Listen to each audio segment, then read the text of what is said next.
اعوذ باللہ من الشیطان الرجیم بسم اللہ الرحمن الرحیم وَلَقَدِ اسْتُهْزِئَ بِرُسُلٍ مِّن قَبْلِكَ فَحَاقَ بِالَّذِينَ سَخِرُوا مِنْهُمْ مَا كَانُوا بِهِ يَسْتَهْزِئُونَ۔ اور البتہ تحقیق استہزاء کیا گیا آپ سے پہلے رسولوں کے ساتھ، گھیر لیا ان لوگوں کو جنہوں نے مسخرہ کیا تھا اسی چیز نے جس کے ساتھ وہ استہزاء کرتے تھے۔ پچھلی آیات میں مشرکین کی طرف سے جو اعتراضات تھے ان کا جواب دیا کہ یہ کتاب بیک وقت کیوں نہیں نازل ہوئی، ایک ہی دفعہ آسمان سے کوئی فرشتہ لے کر آئے کاغذوں کی صورت میں، صحیفے کی صورت میں، ہم اس کو ہاتھ لگائیں پھر ہم مانیں گے کہ یہ اللہ کی کتاب ہے۔ اسی طرح یہ کہتے تھے کہ اگر آپ رسول ہیں، نبی ہیں، تو آپ کے ساتھ کوئی فرشتہ کیوں نہیں اترا جو ہمیں بتائے کہ واقعی آپ اللہ کے رسول ہیں۔ یہ کہتے تھے کہ رسول تو کوئی فرشتہ ہوتا، آپ کیسے رسول بن گئے۔ اسی طرح دوسرے اعتراضات کہ آپ کے پاس مال دولت نہیں ہے، آپ کے باغات نہیں ہیں، آپ کا گھر سونے کا نہیں ہے، تو مکہ اور طائف کے سرداروں میں سے کسی کو نبی بنایا جاتا، آپ تو کل کے نوجوان ہیں۔ اس طرح کے ان کے اعتراضات اللہ تعالیٰ نے حضور صلی اللہ علیہ وسلم کو جو کمال درجے کی صفات عطا فرمائی تھیں ان کی نظر ان صفات کی طرف نہیں تھی، بس وہ اپنے جو سرداری کا ایک دماغ پر جو تکبر تھا اس نظریے سے وہ دیکھ رہے تھے اور اسی کے ساتھ وہ استہزاء کر رہے تھے۔ اللہ تعالیٰ نے اس آیت میں حضور صلی اللہ علیہ وسلم کو تسلی دی ہے، فرمایا وَلَقَدِ اسْتُهْزِئَ بِرُسُلٍ مِّن قَبْلِكَ، آپ سے پہلے جو رسول آئے ہیں ان کے ساتھ بھی اسی طرح استہزاء ہوا ہے۔ حضرت نوح علیہ السلام 950 سال تک آپ دعوت دیتے رہے اور 950 سال تک آپ لوگوں کے استہزاء کو برداشت کرتے رہے، بہت لمبا عرصہ ہے۔ اس لیے نوح علیہ السلام کا جہاں تذکرہ ہے بعض جگہ قرآن مجید میں نوح علیہ السلام کی دعوت کو کئی سارے رسولوں کی دعوت قرار دیا ہے کہ اتنا لمبا عرصہ انہوں نے دعوت دی، جتنا لمبا عرصہ کئی رسول آتے ہیں، انہوں نے ان کو برداشت کیا اور جس چیز کے ساتھ استہزاء کر رہے تھے 12ویں پارے کے شروع میں اللہ تعالیٰ نے اس کا تذکرہ فرمایا کہ جب وہ کشتی بنا رہے تھے تو وہ آگے مذاق کرتے تھے کہ یہ کون سی کشتی بن رہی ہے، یہاں کوئی پانی آ رہا ہے، تو وہی کشتی نجات کا ذریعہ بنی ماننے والوں کے لیے اور وہ پانی ہلاکت کا ذریعہ بنا ساری قوم کے لیے۔ اسی طرح صالح علیہ السلام کو وہ کہتے تھے آپ سے تو ہمیں بڑی امیدیں تھیں، مرجوًا قبل ھذا، ہم تو آپ سے اس سے پہلے بڑی امیدیں باندھتے تھے کہ آپ بڑے سمجھدار ہوں گے، لیکن آپ کیسی باتیں کرنے لگ گئے ہیں۔ اب انبیاء علیہم السلام کی اللہ خود تربیت فرماتے ہیں، نبوت سے پہلے بھی معاشرہ ان کو جانتا ہوتا ہے کہ یہ کتنا پاکیزہ شخصیات ہیں اور پاکیزہ ذاتیں ہیں، لیکن جیسے ہی انہوں نے رسالت کا دعویٰ کیا، نبوت کا دعویٰ کیا اور اللہ تعالیٰ کے پیغام کو سنانا شروع کیا تو پھر مذاق شروع ہو گیا، اور ہر قوم میں وہ لوگ جو مذاق کرنے والے تھے اللہ تعالیٰ نے ان کو ہلاک کیا۔ یہاں بھی فرمایا فَحَاقَ بِالَّذِينَ سَخِرُوا مِنْهُمْ، ان میں سے جو مسخرہ کرنے والے لوگ تھے اللہ تعالیٰ کے عذاب نے ان کا احاطہ کر لیا۔ ہا کا معنی احاطہ کر لینا کہ وہ پھر اللہ تعالیٰ کے عذاب سے بچ نہ سکے۔ کتنی بڑی بڑی قومیں آئی ہیں طاقت کے اعتبار سے بھی، مال دولت اور عہدے کے اعتبار سے۔ یہ فرعون کو اللہ تعالیٰ نے غرق کیا، موسیٰ علیہ السلام کا استہزاء کرتا تھا تو کیسے غرق ہوا، بچ نہیں سکا، نہ اس کی قوم بچ سکی، ایسا احاطہ کیا اللہ تعالیٰ نے کہ وہ وہاں سے نکل نہ سکا۔ قوم عاد کتنی بڑی اونچی قدوں والے اور بڑے مضبوط لوگ تھے، لیکن وہ ہلاک ہوئے۔ جبارین موسیٰ علیہ السلام کے مقابلے میں آنے والے وہ ہلاک ہوئے۔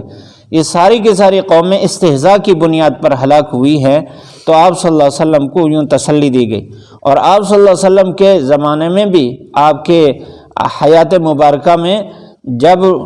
آپ دعوت دے رہے تھے وہ لوگ جو آپ کا استہزاء کرتے تھے اللہ تعالیٰ نے ان کو ہلاک کیا ہے۔ سب سے پہلے جس نے استہزاء کیا تھا ابو لہب تھا۔ جب بخاری شریف کی روایت ہے آپ صلی اللہ علیہ وسلم کو جب اللہ تعالیٰ نے یہ فرمایا وانذر عشیرتک الاقربین، اپنے قریبی رشتہ داروں کو آپ ڈرائیے، آپ صفا پہاڑی پر کھڑے ہو کر آپ نے اعلان فرمایا، سب کو بلایا، تو سب سے پہلے جو استہزاء کرنے والا تھا یہ ابو لہب تھا۔ اس نے کہا تباً لکا یا محمد، نعوذ باللہ، کہنے لگا کہ آپ کے دونوں ہاتھ ہلاک ہوں۔ اللہ تعالیٰ نے جواب میں فرمایا تبت یدا ابی لہب و تب، کہ ابو لہب کے ہاتھ ہلاک ہوں اور وہ ہلاک ہو چکے۔ اور پھر ہوا ایسے بدر کے دن، وہ وہاں بدر کے 7 دن بعد اس کو عدسہ ایک دانہ نکلا، تو اس دانے کی وجہ سے وہ ایک وبا تھی، تو گھر والوں نے اس کو اٹھا کر باہر پھینک دیا اس ڈر سے کہ ہمیں مصیبت نہ لگ جائے، اور وہ وہاں پڑا رہا اور مرا، اور اس کی بدبو پھیلی۔ اس بدبو کی وجہ سے گھر والوں کو پتہ چلا کہ وہ مر گیا۔ پھر غلاموں کو، حبشہ کے غلاموں کو انہوں نے کرائے پر لیا اور اس کو اٹھا کر اس میں گڑھے میں ڈالا اور اوپر سے پتھر ڈال دیے۔ تو اللہ تعالیٰ نے استہزاء کرنے والوں کا یوں گھیراؤ کیا ہے۔ ایک قریش کے ایک نوجوان نے جو آپ صلی اللہ علیہ وسلم کا قریبی رشتہ دار لگتا تھا، اس نے ایک ایسے زبان سے کوئی ایسا کلمہ نکالا جو آپ کی شان کے خلاف تھا۔ آپ صلی اللہ علیہ وسلم نے فرمایا تجھے اللہ کے شیروں میں سے کوئی شیر کاٹے گا۔ اس کو اس بات کا یقین ہو گیا کہ واقعی کوئی شیر مجھ پر مسلط ہوگا۔ تجارت کے قافلے میں وہ جا رہے تھے، اب جہاں رات کو پڑاؤ ہوتا تو وہ اس کو درمیان میں سلاتے اور ارد گرد باقی سارے سوتے تھے۔ جب اللہ تعالیٰ کا حکم آیا تو وہ اس کو لکڑیوں کے اوپر، سامان کے اوپر، سامان جمع کیا قافلے کا، اس کے اوپر اس کو سلاتے اور ارد گرد دوسرے لوگ سو جاتے۔ جنگل میں پڑاؤ کیا اور اس کو رات کو سکون نہیں آتا تھا اس ڈر سے کہ وہ بات تو مکمل ہوگی۔ تو ایک دفعہ ایسا ہوا کہ وہ سامان کے اوپر سویا ہوا تھا، تو ادھر ادھر سارے دوسرے تھے، تو شیر آیا،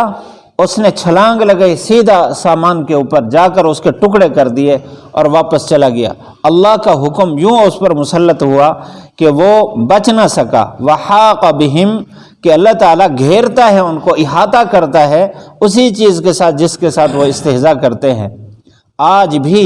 جو لوگ گستاخیاں کرتے ہیں اور خاکے بناتے ہیں، اللہ تعالیٰ آج بھی نمونے دکھا رہا ہے۔ اب مہینہ ڈیڑھ پہلے اسلام اخبار میں یہ خبر آئی ہوئی تھی، جو خاکے بنانے والا آدمی تھا تو اس پر اللہ تعالیٰ کا ایسا عذاب آیا، اس کا ایکسیڈنٹ ہوا، اس کی گاڑی کو آگ لگی، سارے اس کو بچانے والے تھے، اندر چیختا چیختا چلاتا وہاں مر گیا، ہلاک ہوا، اور اس کا چہرہ دیکھنے کا نہیں تھا۔ اللہ نے یوں اس کو گھیرا۔ تو اللہ تعالیٰ کا یہ فیصلہ ہے جو اللہ تعالیٰ نے یہاں سنایا، جو کافروں کے لیے عبرت کا نشان ہے اور ایمان والوں کے لیے تسلی کا باعث ہے کہ جو حضور صلی اللہ علیہ وسلم کی تعلیمات کو سینے سے لگائے گا اللہ تعالیٰ اس کی حفاظت کرے گا، اور جو ان کے ساتھ مذاق کرے گا، آپ صلی اللہ علیہ وسلم کی ذات تو بہت بلند ذات ہے، آپ کے غلاموں کے ساتھ بھی اگر کوئی استہزاء کرے گا تو ان کے ساتھ بھی یہی حشر ہوگا۔ اللہ تعالیٰ ہم سب کو قرآن و حدیث اور تعلیمات اسلامیہ کی قدر نصیب فرمائے، اور ہمیں بھی اللہ تعالیٰ ایسے جملوں سے، ایسے الفاظ سے محفوظ فرمائے جو استہزاء کا باعث ہوں۔ پڑھ لیجئے وَلَقَدِ اسْتُهْزِئَ بِرُسُلٍ مِّن قَبْلِكَ فَحَاقَ بِالَّذِينَ سَخِرُوا مِنْهُمْ مَا كَانُوا بِهِ يَسْتَهْزِئُونَ۔ وَلَقَدْ، اور البتہ تحقیق، استہزئ، استہزاء کیا گیا، برسول، ان رسولوں کے ساتھ، من قبل کے، جو آپ سے پہلے گزرے،